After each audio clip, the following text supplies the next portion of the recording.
सांगली महापालिका निवडणुकीत आम्हाला सोबत घेतल्याशिवाय कुणालाही सत्ता स्थापन करता येणार नाही, एवढे नगरसेवक सांगली महापालिका निवडणुकीत निवडून येणार आहेत, असं वक्तव्य मंत्री शंभूराज देसाई यांनी केले। ते सांगलीमध्ये प्रचार सभेत बोलत होते।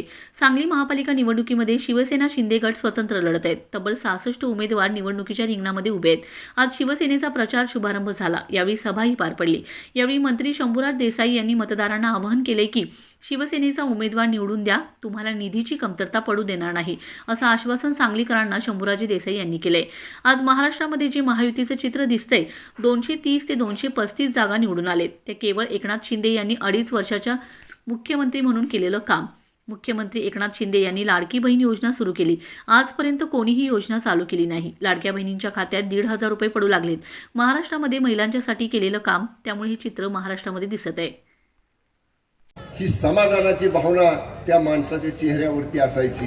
आज महाराष्ट्रामध्ये जे चित्र दिसतंय, 230-235 पेक्षा जादा जागांचं संख्याबळ महायुतीला जे मिळालं, आदरणीय एकनाथजी शिंदे साहेबांनी घेतलेला निर्णय, आदरणीय एकनाथजी शिंदे साहेबांनी 2.5 वर्ष मुख्यमंत्री म्हणून केलेलं काम आणि त्यांच्याच नेतृत्वाखाली 2024च्या निवडणुका विधानसभेच्या आपण लढलो, ज्याचा उल्लेख भाईंनी केला। मुख्यमंत्री माझी लाडकी बहीण योजना, कुणालाही अपेक्षित नव्हतं की ही योजना महाराष्ट्रामध्ये लागू होईल, पण गोरगरीब महिलांच्या हातामध्ये महिन्याला 1500 रुपये पडायला लागले।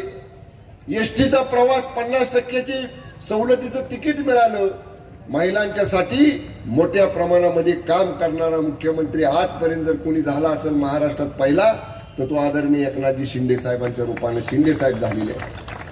फार मोठं भाषण या ठिकाणी मी करणार नाही। मी एवढंच सांगेन, इथल्या ड्रेनेजचा प्रश्न मगाशी कोणीतरी मांडला, म्हणले काम झालंय, ते पूर्ण करून ते ड्रेनेजचं कार्यान्वित यंत्रणा का झाली नाही।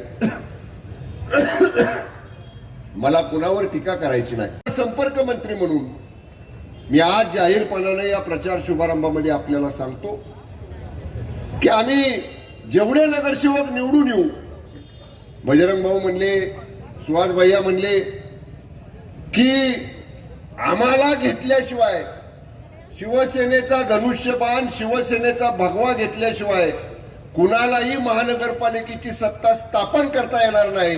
एवढे नगरसेवक शिवसेनेचे या ठिकाणी आपल्याला निवडून आणायचे आहे आणि ते आणताना शिवसेनेचं विजन असणार आहे। पुढच्या 5 वर्षाचा रोडमॅप, पुढच्या 5 वर्षाचा मास्टर प्लॅन या महानगराचा या ठिकाणी आम्ही तयार करू।